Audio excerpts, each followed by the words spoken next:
কবরের মধ্যে কয়টা প্রশ্ন হবে? তিনটা প্রশ্ন হবে।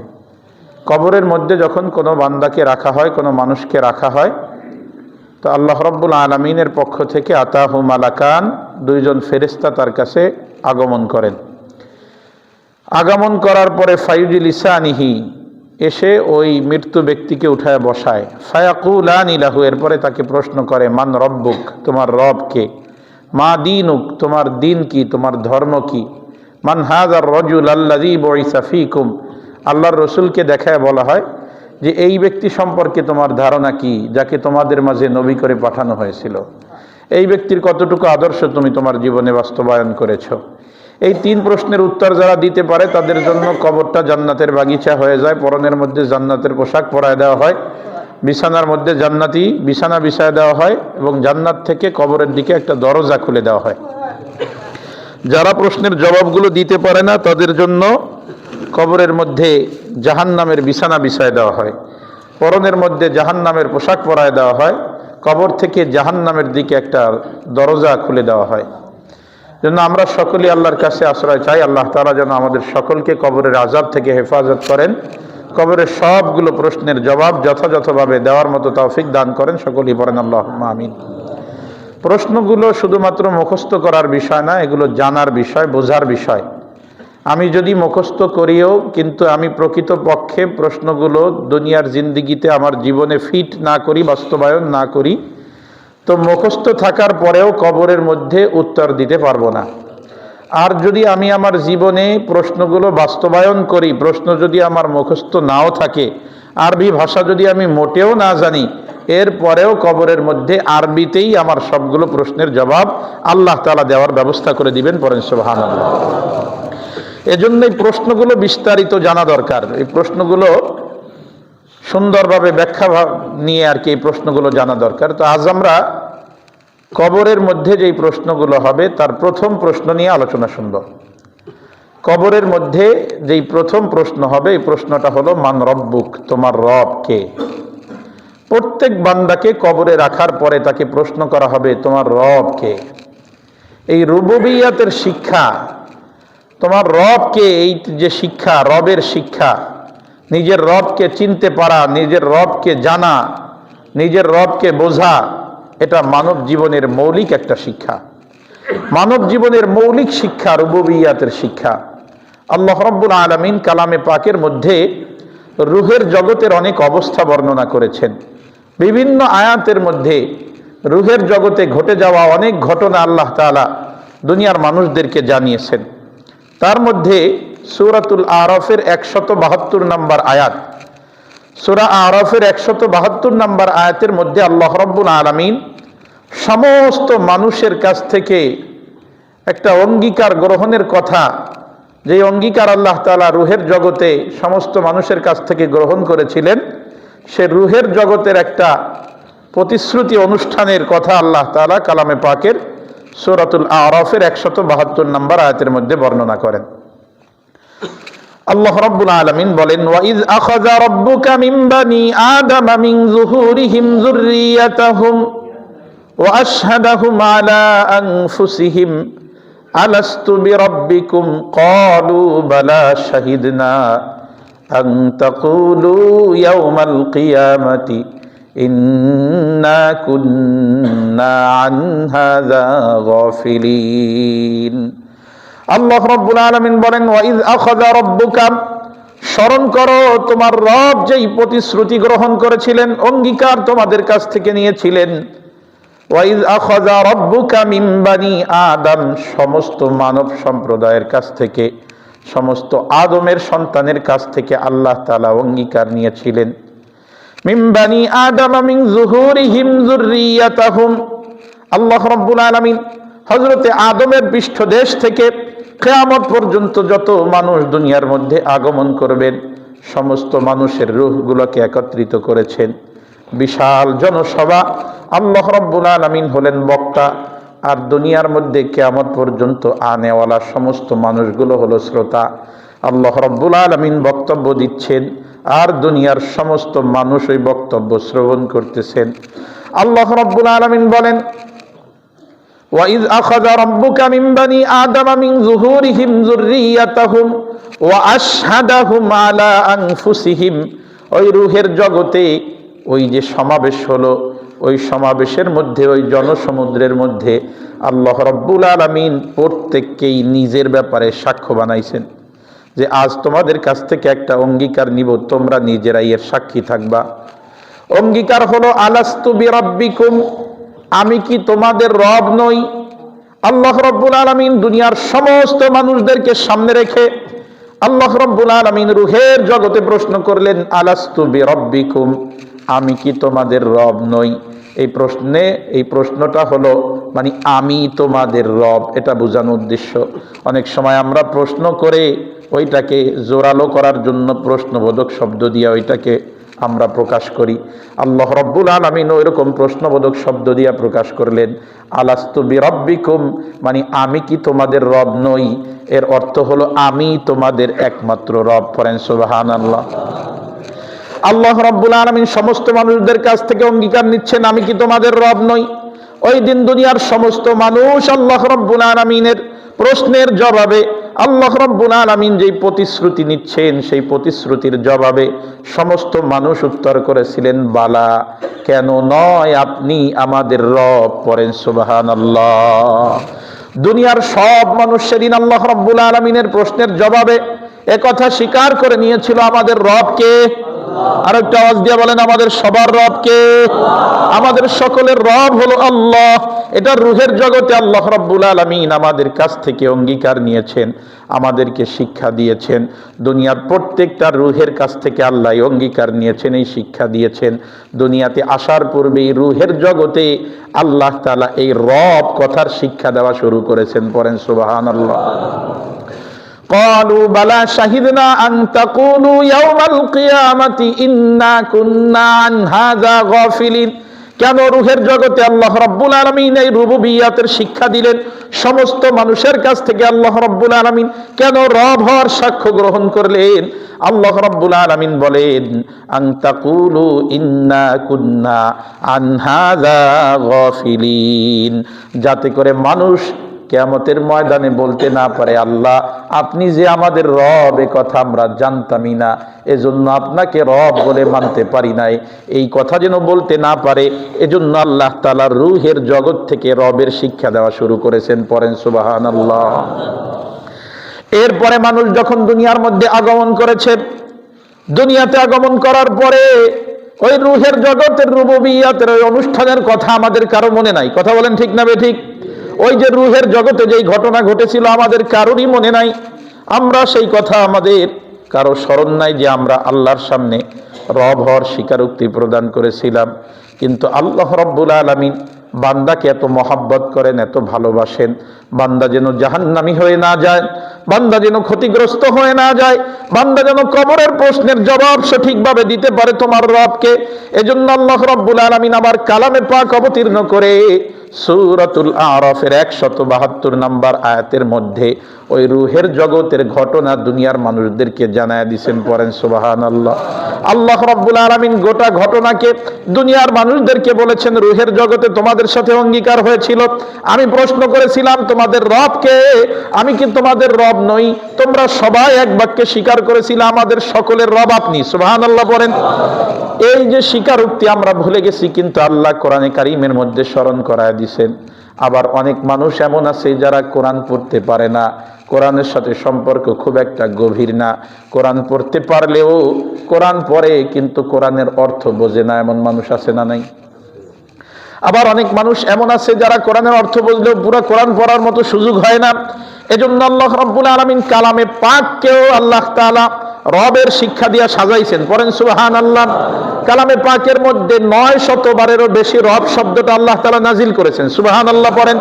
আল্লাহ রাব্বুল আলামিন যখন কালামে পাক অবতীর্ণ করা শুরু করলেন, কালামে পাকের প্রথম আয়াত আল্লাহ রাব্বুল আলামিন দিয়ে দিলেন, আলহামদুলিল্লাহি রব্বিল আলামিন।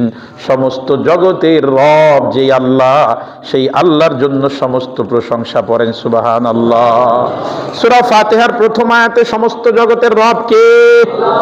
আবার কালামে পাক পড়তে পড়তে আপনি যখন শেষ পর্যন্ত চলে যাবেন, কালামে পাকের সর্বশেষ সূরা সূরাতুন নাস, আল্লাহ রাব্বুল আলামিন ওই সূরাটাও শুরু করলেন, কুল আউযু বিরাব্বিন নাস। ও নবী, আপনি বলেন সমস্ত মানুষের রবের কাছে আমি আশ্রয় চাই। একটু আওয়াজ দিয়া বলেন, সমস্ত মানুষের রব কে? মুসলমান ইমানদার আমার দিকে লক্ষ্য করেন, রূহের জগতে শিক্ষা দেওয়া হয়েছে দুনিয়ার মধ্যে যেন ভুলে না যায়, এজন্য কালামে পাকের মধ্যে ওই রূহের জগতের ঘটনা আল্লাহ তাআলা উল্লেখ করে দুনিয়ার মানুষদেরকে স্মরণ করায় দিছে। আবার যারা কালামে পাক পুরোপুরি পড়ার সুযোগ হয় না, জীবনে একবার হলেও কালামে পাক যদি তুমি উল্টাও, একদম প্রথম যেই সূরাটা শিক্ষা করবা ওই সূরাতুল ফাতিহার প্রথম আয়াতের মধ্যে আল্লাহ তাআলা জানায় দিলেন সমস্ত জগতের রব কে। আবার কালামে পাক শেষ করবা সূরাতুন নাসের প্রথম আয়াতের মধ্যে আল্লাহ জানায় দিলেন রব কে। দুনিয়ার মুসলমান ইমানদার অনেক মানুষ এমন আছে যারা কালামে পাক পড়ার মতো সুযোগ পাবে না, কিন্তু কোন বান্দাই যেন বলতে না পারে আল্লাহ আপনি যে আমাদের রব এটা আমি জানতাম না, এজন্য মানতে পারি নাই। এজন্য আল্লাহ রাব্বুল আলামিন দুনিয়ার মানুষদের উপরে দৈনিক 5 ওয়াক্ত নামাজ আদায় করাকে ফরজ করে দিয়েছেন। পড়েন সুবহানাল্লাহ। নিজে কোরআন পড়তে পারো না, কিন্তু 5 ওয়াক্ত নামাজ তো পড়বা। 5 ওয়াক্ত নামাজ পড়তে গেলে প্রত্যেক রাকাতে সূরাতুল ফাতিহা আছে না নাই? আল্লাহর হাবিব সাল্লাল্লাহু আলাইহি ওয়াসাল্লাম বলেন, লা সালাতা ইল্লা বিফাতিহাতিল কিতাব। সূরা ফাতিহা ছাড়া কোনো নামাজ হয় না। তো প্রত্যেক রাকাতের মধ্যেই আল্লাহ পাক রব্বুল আলামিন সূরাতুল ফাতিহা পড়াকে ওয়াজিব করে দিলেন। পড়েন সুবহানাল্লাহ। আল্লাহ রব্বুল আলামিন বান্দাকে স্মরণ করায় দিচ্ছেন, বারবার স্মরণ করায় দিচ্ছেন। বান্দা, রূহের জগতে অঙ্গীকার হয়েছে, দুনিয়ার মধ্যে স্মরণ করায় দিলাম, কোরআনের শুরু আর শেষে স্মরণ করায় দিলাম। যদি তুমি সে পর্যন্ত পৌঁছাতে না পারো, দৈনিক যখন নামাজে দাঁড়াবা আল্লাহু আকবার বলে নামাজ পড়া শুরু করবা, প্রত্যেক রাকাতের মধ্যে আমি আল্লাহ সূরাতুল ফাতিহা শিক্ষা দিয়া দিলাম, সূরাতুল ফাতিহা ফরজ করে দিলাম, ওয়াজিব করে দিলাম। ওই সূরা ফাতিহা যখন তুমি তেলাওয়াত করবা, আলহামদুলিল্লাহি রব্বিল আলামিন, সমস্ত জগতের রব কে। আবার বান্দা দাঁড়ানো অবস্থায় তুমি পড়তেছো আলহামদুলিল্লাহি রব্বিল আলামিন, সূরা শেষ করে ফেলছো, আল্লাহু আকবার বলে রুকুতে যাবা। রুকুতে যাওয়ার পরে যেই তাসবিহ পড়বা, সুবহানা রাব্বিয়াল আযীম, সমস্ত জগতের রব কে। রুকুর মধ্যে আল্লাহ রাব্বুল আলামিন 3 বার 5 বার 7 বার অগণিত বার আবারও স্মরণ করায় দিচ্ছেন, পরে তোমার রব হলো আল্লাহ। এরপরে রুকুর থেকে উঠে দাঁড়াবা, পড়বা সামি আল্লাহু লিমান হামিদা রব্বানা লাকাল হামদ। ও দুনিয়ার মুসলমান, একটু আওয়াজ দিয়া বলতে হবে সকলের রব কে। রুকুর থেকে ওঠার পরে আবারও স্মরণ করায় দেওয়া হলো, রব্বানা, তোমার রব, আমাদের রব কে?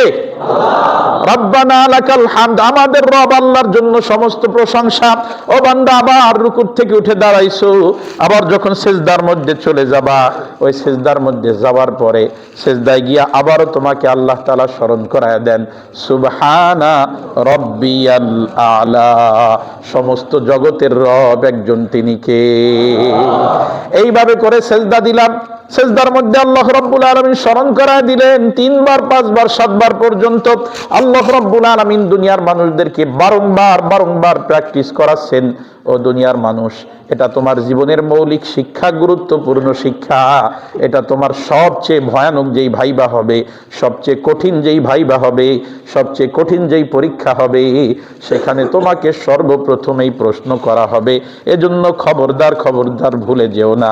রূহের জগতে শিক্ষা দিলেন, কালামে পাকের মধ্যে রূহের জগতের ঘটনার কথা বর্ণনা দিলেন, কালামে পাকের শুরুতে এবং শেষে আবারও স্মরণ করায় দিলেন। মাঝখানে 1 বার 2 বার নয়, 900 বার পর্যন্ত আল্লাহ রাব্বুল আলামিন রবের ঘোষণা দিলেন। এরপরে আবার নামাজে দাঁড়াইছেন, প্রত্যেক রাকাতের মধ্যে সূরা ফাতিহার মাধ্যমে স্মরণ করাইলেন, রুকুর মধ্যে স্মরণ করাইলেন, রুকুর থেকে দাঁড়িয়েছেন আবার স্মরণ করিয়ে দিয়েছেন, আবার যখন সিজদায় গেছেন তারপরে স্মরণ করিয়ে দিয়েছেন। এভাবে করে আপনার জীবন যখন অতিবাহিত হয়ে যাবে, কবরের মধ্যে যখন আপনাকে রাখা হবে, তখন কবরের মধ্যেও সর্বপ্রথম আপনাকে প্রশ্ন করা হবে, মান রব্বুকা, তোমার রবকে। আওয়াজ দিয়া বলেন ঠিক কিনা। এজন্য মুসলমান ইমানদার রুবুবিয়াতের শিক্ষা আমাদের ধারণ করতে হবে। আল্লাহ তাআলাকে রব হিসাবে মেনে নিতে হবে। আপনি আমি যদি আল্লাহ পাক রব্বুল আলামিনকে রব হিসাবে মেনে নিতে পারি, আপনি আমি যদি আল্লাহ তাআলাকে রব হিসাবে স্বীকার করে নিতে পারি, আপনার আমার জন্য বড় পুরস্কারের ঘোষণা আল্লাহ পাক রব্বুল আলামিন সূরাতুল হামিম সাজদার 30 নম্বর আয়াতের মধ্যে আল্লাহ তাআলা দুনিয়ার মানুষদেরকে জানায় দেন, ইন্নাল্লাযীনা ক্বালু রাব্বুনাল্লাহু সুম্মা ইসতাকামু তাতানাজ্জালু আলাইহিমুল মালাঈকা আল্লা তাখাফু ওয়া লা তাহজানু ওয়া আবশিরু বিল জান্নাতিল্লাতী কুনতুম তুআদুন। আল্লাহ রাব্বুল আলামিন বলেন, নিশ্চয়ই যারা ইন্নাল্লাযীনা ক্বালু রাব্বুনাল্লাহ, নিশ্চয়ই যারা এই কথার স্বীকারোক্তি দেয়, নিশ্চয়ই যাদের বক্তব্য হয় আমাদের রব হলো আল্লাহ, একটু আওয়াজ দিয়ে বলেন আমাদের সকলের রব কে? আল্লাহ তাআলা বলেন, যারা আল্লাহকে রব হিসাবে ঘোষণা দেয়, আল্লাহকে রব হিসাবে স্বীকারোক্তি দেয়, আল্লাহকে রব হিসাবে মেনে নেয়, সুম্মাস্তাকামু, এরপরে এর উপরে অটল থাকে, রব হিসাবে মানার পরে জীবনে যত বাধাই আসুক না কেন কোন অবস্থাতেই আল্লাহ তাআলাকে রবের স্বীকারোক্তি যেই দিয়েছে এই স্বীকারোক্তি থেকে সরে দাঁড়ায় না, সর্ব অবস্থায় রুবুবিয়্যাতের স্বীকারোক্তির উপরে অটল থাকে। রুবুবিয়্যাতের স্বীকারোক্তি দেওয়ার পরে কখনো কখনো জুলুম নির্যাতন হতে পারে। হযরতে সুমাইয়া রাদিয়াল্লাহু তাআলা আনহার মতো লজ্জা স্থানের মধ্যে বর্ষা নিক্ষেপ করে নিহত করা হতে পারে, শহীদ করে দেওয়া হতে পারে। হযরতে বিলাল রাদিয়াল্লাহু তাআলা আনহুর মতো পাথর বুকের উপরে চাপা দিয়া মরুভূমির উত্তপ্ত বালুর মধ্যে শুয়ে রাখা হতে পারে। হযরতে খাব্বাবের মতো শহীদ করে দেওয়া হতে পারে। এভাবে করে দুনিয়ার মধ্যে বিভিন্ন সময় রুবুবিয়্যাতের স্বীকারোক্তি দেওয়ার কারণে অনেক জুলুম নির্যাতনের শিকার হওয়া লাগতে পারে। আল্লাহ পাক রব্বুল আলামিন বলেন, যারা রব হিসাবে আল্লাহকে ঘোষণা দেয় এরপর দুনিয়ার সব পরিস্থিতিতে ওই স্বীকারোক্তির উপরে অটল থাকে, তাতানাজ্জালু আলাইহিমুল মালাঈকা, আল্লাহর পক্ষ থেকে তাদের মৃত্যুর সময় আল্লাহর পক্ষ থেকে ফেরেশতা অবতীর্ণ হয়। সুবহানাল্লাহ পড়েন। ফেরেশতারা অবতীর্ণ হয়ে বলতে থাকে, আল্লাহ তাখাফু ওয়া লা তাহজানু ওয়া আবশিরু বিল জান্নাতিল্লাতী কুনতুম তুআদুন, কোনো ভয় নাই, কোনো চিন্তা নাই, আল্লাহর পক্ষ থেকে প্রতিশ্রুত জান্নাতের সুসংবাদ গ্রহণ করো। সুবহানাল্লাহ পড়েন, সুবহানাল্লাহ। যারা আল্লাহকে রব হিসাবে স্বীকার করবে আর এর উপরে অটল থাকবে, মরণের সময় ফেরেশতা অবতীর্ণ হয়ে বলতে থাকবে, কোনো ভয় নাই, তুমি যে দুনিয়ার থেকে পরপারের জন্য পাড়ি জমাচ্ছ, তুমি যে এক জগৎ থেকে আর এক জগতের জন্য রওনা করতেছো, কোনো টেনশন নাই, কোনো ভয় নাই। আল্লাহ তাখাফু ওয়া লা তাহজানু, ভয় পেও না, চিন্তা করো না। ওয়া আবশিরু বিল জান্নাতিল্লাতী কুনতুম তুআদুন, আরে ভয় তো তারা করবে যাদের জন্য জাহান্নাম, যারা জান্নাতি তাদের জন্য কোনো ভয় নাই। যারা ঈমানদার তাদের মরণে ভয় নাই, তাদের কবরে ভয় নাই, তাদের হাসরে ভয় নাই। যারা ঈমানদার আল্লাহ রাব্বুল আলামিন তাদেরকে মৃত্যুটা উপহার হিসাবে দান করে। সুবহানাল্লাহ পড়েন। আল্লাহর হাবিব বলেন, তুহফাতুল মুমিনিল মাউত, একজন ঈমানদারের জন্য মৃত্যু হলো উপহার স্বরূপ। সুবহানাল্লাহ পড়েন। তো ফেরেশতারা এসে বলতে থাকবে, ভয় নাই, চিন্তা নাই, ওয়া আবশিরু বিল জান্নাতিল্লাতী কুনতুম তুআদুন, আল্লাহর পক্ষ থেকে তোমাদেরকে যেই জান্নাতের প্রতিশ্রুতি দেওয়া হয়েছে ওই প্রতিশ্রুত জান্নাতের সুসংবাদ তুমি গ্রহণ করো। মুসলমান ঈমানদার, এজন্য আপনার আমার জিন্দেগিতে রব হিসাবে মানতে হবে একমাত্র কাকে? আর একটু জোরে আওয়াজ দিয়ে বলেন না, কাকে? আমাদের সকলের রব হলো আল্লাহ। এই কথার স্বীকারোক্তি দেওয়ার পরে যদি আমরা মৃত্যু পর্যন্ত এই স্বীকারোক্তির উপরে অটল থাকতে পারি, আপনার আমার নাজাতের জন্য এটা উসিলা হয়ে যাবে। পড়েন সুবহানাল্লাহ। আল্লাহর হাবিব সাল্লাল্লাহু আলাইহি ওয়াসাল্লামের কাছে একজন সাহাবী আসলেন। সাহাবীর নাম হলো সুফিয়ান রাদিয়াল্লাহু তাআলা আনহু। হযরত সুফিয়ান রাদিয়াল্লাহু তাআলা আনহু রাসূলুল্লাহ সাল্লাল্লাহু আলাইহি ওয়াসাল্লামের দরবারে এসে হাজির হলেন। সুফিয়ান ইবনে আব্দুল্লাহ সাকাফি রাদিয়াল্লাহু তাআলা আনহু এসে বলেন, ইয়া রাসূলুল্লাহ হাদ্দিসনি বিআমরিন আতাসিমু বিহি, আপনি আমাকে একটা নির্দেশ দিবেন, বেশি না, আমার জন্য বেশি নসিহত না, মাত্র একটা নসিহত করবেন। ওই নসিহতটাকে আমি আঁকড়ে ধরবো, আমার জীবন দিয়ে দিব, তারপরে ওই নসিহত আমি ছাড়বো না। আমার জন্য একটা মাত্র নসিহত করবেন, ওটা আমি আমার জীবনে ধারণ করব, গ্রহণ করব। আল্লাহর হাবিব সাল্লাল্লাহু আলাইহি ওয়াসাল্লাম বলেন, কুর রব্বি আল্লাহ সুম্মা ইসতাকিম। তোমার জন্য উপদেশ হলো তুমি বলো যে আমার রব হলো আল্লাহ, এরপরে মৃত্যু পর্যন্ত এই কথার উপরে অটল থাকো। পড়েন সুবহানাল্লাহ। দুনিয়ার মুসলমান ইমানদার কারো জীবনে যদি একটা নসিহত কেউ মানতে চায় যে আমি ইসলামের একটা বিষয় মানবো, একটা নসিহত মানবো, আল্লাহর হাবিবের কাছে সুফিয়ান ইবনে আব্দুল্লাহ এসে প্রশ্ন করলেন, আল্লাহর হাবিব বেশি হুকুম আমারে দিবেন না, বেশি নসিহত আমারে করবেন না, অনেকগুলো বেশি নসিহত আমারে করবেন না, মাত্র একটা নসিহত করেন। ওই একটা নসিহত আমি গ্রহণ করব, একটা নসিহত আমি আমার জীবনে বাস্তবায়ন করব, ধারণ করব। আল্লাহর হাবিব বলেন, কুর রব্বি আল্লাহ সুম্মা ইসতাকিম। তুমি রব হিসাবে আল্লাহকে গ্রহণ করো, আল্লাহকে স্বীকার করো, আর এর উপরে তোমার মৃত্যু পর্যন্ত তুমি অটল থাকো। পড়েন সুবহানাল্লাহ। মুসলমান ইমানদারের জন্য রব হিসাবে মানতে হবে একমাত্র কাকে? তো এইবার আসেন রবের একটু ব্যাখ্যা শুনি। রবের অর্থ কি? আল্লাহকে রব হিসাবে মেনে নেওয়ার অর্থ কি? রব হিসাবে আল্লাহ তাআলাকে মেনে নেওয়ার অনেকগুলো অর্থ, তার মধ্যে গ্রহণযোগ্য খুব প্রসিদ্ধ 4টা অর্থ। এক নাম্বার হলো, রব শব্দের অর্থ হলো সৃষ্টিকর্তা, আমাদের সকলের স্রষ্টাকে। তো এক নম্বরে আল্লাহকে রব হিসাবে মেনে নেওয়ার অর্থ হলো আমাদের স্রষ্টা হিসাবে কাকে বিশ্বাস করতে হবে? আসমান জমিনের যত যা কিছু আছে সব কিছুর স্রষ্টাকে, সব কিছুর স্রষ্টা হলেন আল্লাহ। 2 নাম্বার হলো পালনকর্তা, আমরা যারা দুনিয়ার মধ্যে আছি আমাদের সকলের লালন পালন করেন একজন, তিনি কে? আরেকটা আওয়াজ দিয়ে বলেন না কে? আমাদের সকলকে লালন পালন করেন আল্লাহ। আমাদের জন্যই আল্লাহ রাব্বুল আলামিন দুনিয়াটাকে সাজিয়েছেন। আল্লাহর নিয়ামত নিয়ে লম্বা আলোচনা করা যায়, অন্য কোনো জুমায় করতে হবে। আমাদের জন্য আল্লাহ কেমন করে দুনিয়াটারে সাজাইছেন, সুবহানাল্লাহি বিহামদিহি। এই শীতের দিনে গাছের গোড়ার থেকে মাথা হলো 20 হাত পর্যন্ত উঁচু, ওই মাথার মধ্যে হাড়ি লাগাইছেন, সন্ধ্যায় লাগাইছেন, সকালবেলা আপনার জন্য সুমিষ্ট রসের ব্যবস্থা যিনি করে দিয়েছেন তিনি কে? আবার কত সুন্দর ব্যবস্থা। আবার আপনি যদি ওই গাছের নিচে চিন্তা করেন, অত মাথায় উঠবো কেন, রস যদি উপরে পাওয়া যায়, নিচে একটু হাড়িটারে পাইতে দেখি, বলেন তো নিচে হাড়ি ধরলে কি রস পাওয়া যাবে নাকি? না।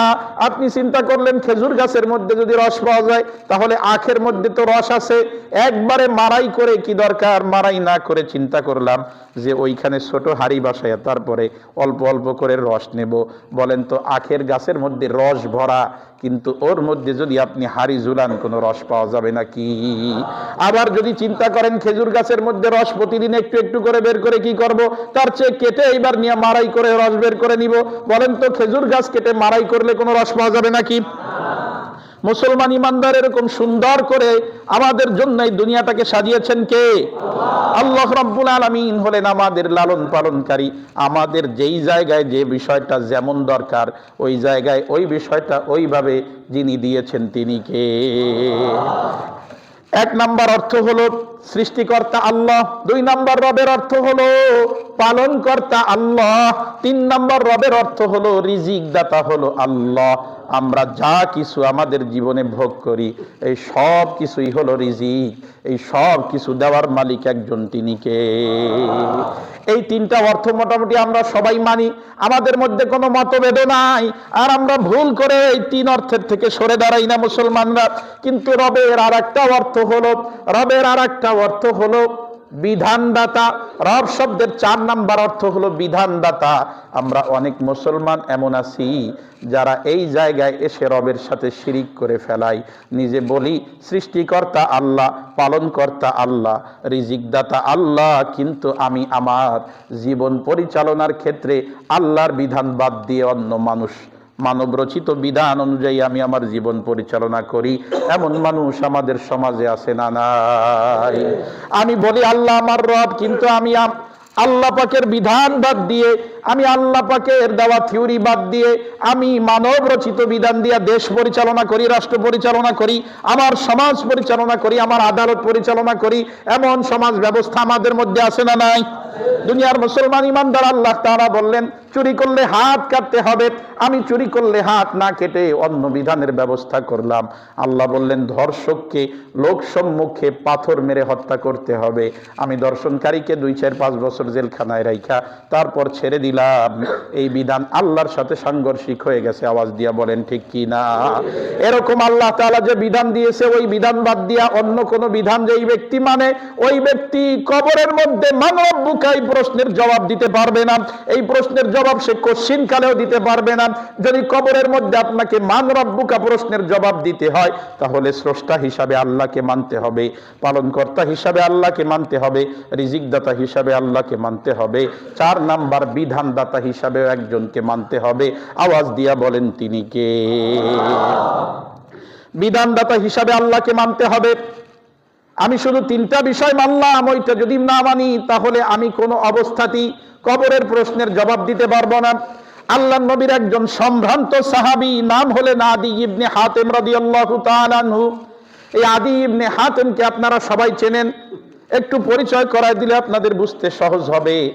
আমাদের সমাজে কেউ যদি একটু দাতা প্রকৃতির হয় আমরা তাকে অনেক সময় বাহবা দিয়া বলি হাতেম তাই, দাতা হাতেম তাইয়ের মতো তার আত্মা, বলি কি বলি না?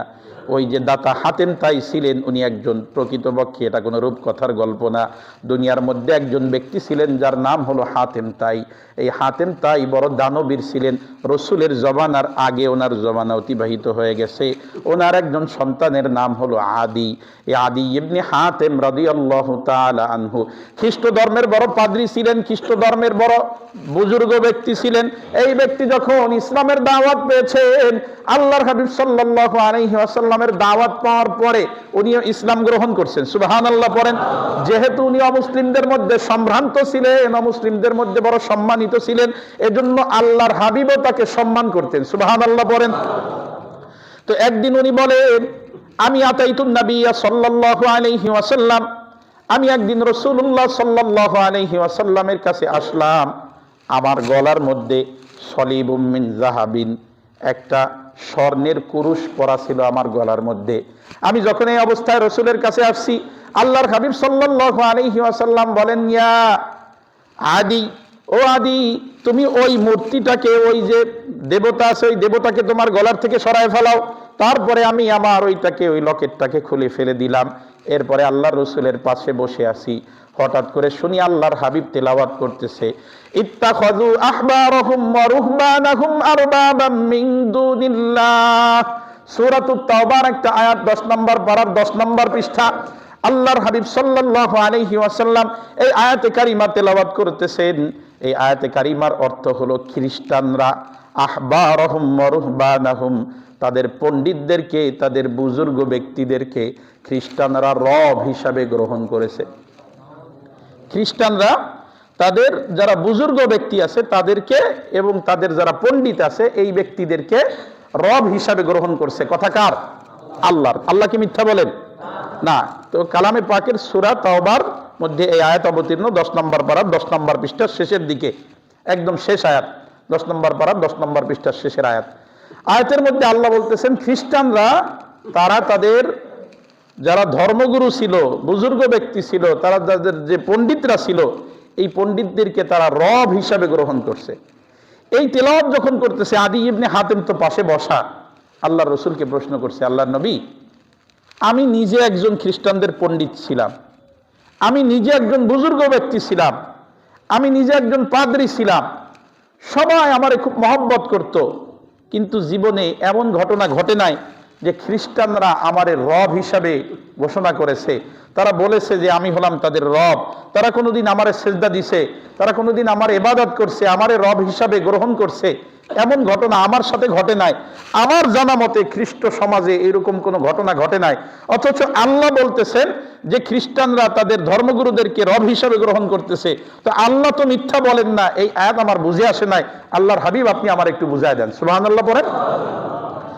তো আল্লাহর হাবিব সাল্লাল্লাহু আলাইহি ওয়াসাল্লাম বলেন যে আদি ইবনে হাতেম, যদিও তোমাকে কেউ রব হিসাবে গ্রহণ করে নাই, যদিও খ্রিস্টানদের মধ্যে সরাসরি এরকম দেখো নাই যে কেউ কাউকে রব হিসাবে ঘোষণা দিচ্ছে, তবে ঘটনাটা ঘটছে এমন, কখনো কখনো খ্রিস্টানদের পণ্ডিতেরা অনেক হালাল বিষয়কে, যেটাকে আল্লাহ হালাল করছেন, সেইটাকে তারা নিজেদের সুবিধার্থে হারাম বলে ঘোষণা দিত। তখন তোমরা সবাই এটাকে মেনে নিয়েছো। এমন ঘটনা ঘটছে কি ঘটে নাই? তো আদি ইবনে হাতেম বলেন যে আল্লাহর নবী, এমন ঘটনা ঘটছে। আবার আল্লাহ কোনো বিষয়কে হারাম করেছেন, ওটাকে তোমরা তোমাদের সুবিধার জন্য নিজেরা হালাল বলে ঘোষণা দিয়েছো, তোমাদের পণ্ডিতরা ঘোষণা দিয়েছে, আর সবাই এটাকে মেনে নিয়েছে। এরকম ঘটনা ঘটেছে কি ঘটে নাই? তো আদি ইবনে হাতেম বলেন যে আল্লাহর হাবিব, এমন ঘটনা ভরি ভরি আছে। কেউ যদিও মুখে বলে নাই আমাদেরকে রব হিসাবে গ্রহণ করে, কিন্তু আমরা কোনো বিধান দিলে ওই বিধান তারা মেনে নিত। আমরা যদি আল্লাহর দেওয়া কোনো হালালকে হারাম বলতাম, তো তারা হারাম হিসাবেই গ্রহণ করত। যদি আমরা আল্লাহর দেওয়া কোনো হারামকে হালাল বলতাম, তো তাহলে তারা সেটাকে হালাল হিসাবেই গ্রহণ করত। আল্লাহর দেওয়া বিধানকে বাদ দিয়া তারা আমাদের বিধানকে গ্রহণ করত। আল্লাহর হাবিব বলেন, হাযা ইত্তিখাযুর রব, এটাই হলো মানুষকে রব হিসাবে গ্রহণ করা। দুনিয়ার মানুষ এটা শুধু ওই যে খ্রিস্টানদের অবস্থা তেমনটা না, অনেক মুসলমানও এমন আছে যারা আল্লাহর বিধান বাদ দিয়া অন্য মানুষ রচিত বিধান তারা ফলো করে, যারা আল্লাহর বিধানকে বাদ দিয়া মানুষের তৈরি বিধান অনুযায়ী নিজের জীবন পরিচালনা করে, মানুষের তৈরি বিধান মেনে নেয়, তারাও প্রকারান্তরে আল্লাহকে বাদ দিয়া ওই বিধানদাতাদেরকে রব হিসাবে গ্রহণ করে। বলেন নাউজুবিল্লাহ। এজন্য মুসলমান ইমানদার ব্যাখ্যা আল্লাহর হাবিব দিয়েছেন, যদি কেউ কারো বিধান মেনে নেয় তাহলে তাকে রব হিসাবে মেনে নেওয়ার মতো হয়ে যায়। এজন্য আমরা বিধান মানব একমাত্র কার? আল্লাহর। আল্লাহ বিধান দিয়েছে মদ হারাম, কিন্তু বলা হইল যে না, সংসদে এবার বিল পাস হবে, হ্যাঁ না ভোট হবে, ভোটের পরে লাইসেন্স যাদের কাছে থাকবে তারা খাইতে পারবে। এইরকম যারা ইডারে বানাইছে তারা সবাই কি হয়ে গেছে বলেন? তারা কাফের হয়ে গেছে, আল্লাহর রুবুবিয়্যাতে স্বীকারোক্তির থেকে বাহির হয়ে গেছে। তওবা করার আগ পর্যন্ত তাদের ঈমান আসবে না, ফিরে আসবে না। এজন্য তাদেরকে তওবা করতে হবে। স্কুলের মাস্টার আইন করে দিয়েছে হিজাব নিয়ে ঢোকা যাবে না, পড়াশোনা প্রয়োজনে বন্ধ হবে, তারপরেও হিজাব ছাড়া সন্তানকে এই আইন মাইনা সন্তানদের স্কুলে পাঠানো যাবে না। যেখানে হিজাব দিয়ে পড়ানো যায় সেখানে পড়াইতে হবে, যেখানে হিজাব দিয়ে পড়ানো যায় না, হিজাব দিয়ে পড়াইতে গেলে সমস্যা, ওই জায়গায় পড়ানোরই দরকার নাই, অন্য জায়গায় খুঁজতে হবে। এরকম প্রত্যেকটা বিধান, আল্লাহ যেই বিধান দিয়েছে ওই বিধানের বাহিরে যে ব্যক্তি অন্য কারো বিধান মেনে নিবে, সে আল্লাহকে রব হিসাবে স্বীকার করতে পারে নাই। কবরের মধ্যে তার যে প্রথম প্রশ্ন হবে, মান রব্বুক, তোমার রব কে, সেই প্রশ্নের জবাব কোশ্চিন কালেও দিতে পারবে না। এজন্য মুসলমান ইমানদার বলতেছিলাম যে রব এটা শুধু মুখস্থ করা না, যে সকাল সন্ধ্যা 2-3 বার পড়ি রব্বি কি, রাদিতু বিল্লাহি রাব্বান ওয়া বিল ইসলামি দীনান নবী মুহাম্মাদিন সাল্লাল্লাহু আলাইহি ওয়াসাল্লাম নবী ওয়া রাসূলা, আর অন্যদিকে আমি আমার জীবনে সব জায়গায় মানব রচিত বিধান দিয়ে পরিচালনা করি, আপনি কোনোদিন কবরের প্রশ্নের জবাব দিতে পারবেন না। এটা মুখস্থ করার বিষয় না। আপনার যদি মুখস্থ নাও থাকে, কিন্তু এই 4 জায়গায় আপনি আল্লাহকে বিশ্বাস করেন, স্রষ্টা আল্লাহ, পালনকর্তা আল্লাহ, রিজিকদাতা আল্লাহ, বিধানদাতা আল্লাহ, এই 4 জায়গায় যদি আপনি আল্লাহরে মেনে নিতে পারেন, আপনার মুখস্থ না থাকলেও কবরের মধ্যে যখনই প্রশ্ন করবে মান রব্বুক, অটোমেটিক আপনার জবানে জারি হয়ে যাবে রব্বি আল্লাহ, আমাদের সকলের রব কে? আল্লাহ। এজন্য মুসলমান ইমানদার রুবুবিয়্যাতের শিক্ষা আপনার জীবনে বাস্তবায়ন করতে হবে, শুধু মুখস্থ করলে চলবে না। এটা খুব কঠিন শিক্ষা, খুব গুরুত্বপূর্ণ শিক্ষা আল্লাহ রূহের জগতে দিয়েছেন। কোরআনের মধ্যে আবার ওই ঘটনা বলে আপনাদেরকে জানিয়েছেন। আবার কোরআনের শুরু আলহামদুলিল্লাহি রাব্বিল আলামিন, শুরুর আয়াতে রবের ঘোষণা দিয়েছেন, শেষ আয়াতে কুল আউযু বিরাব্বিন নাস, একদম শেষে গিয়ে আবার রব স্মরণ করায় দিচ্ছে। নামাজ পড়তে দাঁড়াবেন, সূরা ফাতিহায় স্মরণ করায় দিচ্ছেন, রুকুর মধ্যে স্মরণ করায় দিচ্ছেন, রুকুর থেকে দাঁড়াবেন স্মরণ করায় দিচ্ছেন, সাজদায় যাবেন স্মরণ করায় দিচ্ছেন। কারণ কি? আন তাকুলু ইন্না কুন্না আন হাযা গাফিলিন, যাতে বলতে না পারেন আল্লাহ জানতাম না তাই মানতে পারি নাই। আল্লাহ বারবার স্মরণ করায় দিয়া, বারবার শিক্ষা দিয়া, এরপর কবরে গিয়ে যাওয়ার পরে প্রশ্ন করবে মান রব্বুক, তোমার রব কে। এত কিছুর পরেও যদি কোনো বান্দা ফেল করে, তাহলে তার চেয়ে কপাল পোড়া মানুষ দুনিয়ার মধ্যে আর হতে পারে না। আওয়াজ দিয়ে বলেন ঠিক না বেঠিক? আল্লাহ তাআলা আমাদের সকলকে আল্লাহ রাব্বুল আলামিনকে রব হিসাবে স্বীকার করে নেওয়ার তৌফিক দান করেন। মৃত্যু পর্যন্ত এই স্বীকারোক্তির উপরে অটল থাকার মতো তৌফিক দান করেন। ওমা তৌফিক ইল্লা বিল্লাহ। আসসালামু আলাইকুম ওয়া রাহমাতুল্লাহি ওয়া বারাকাতুহু।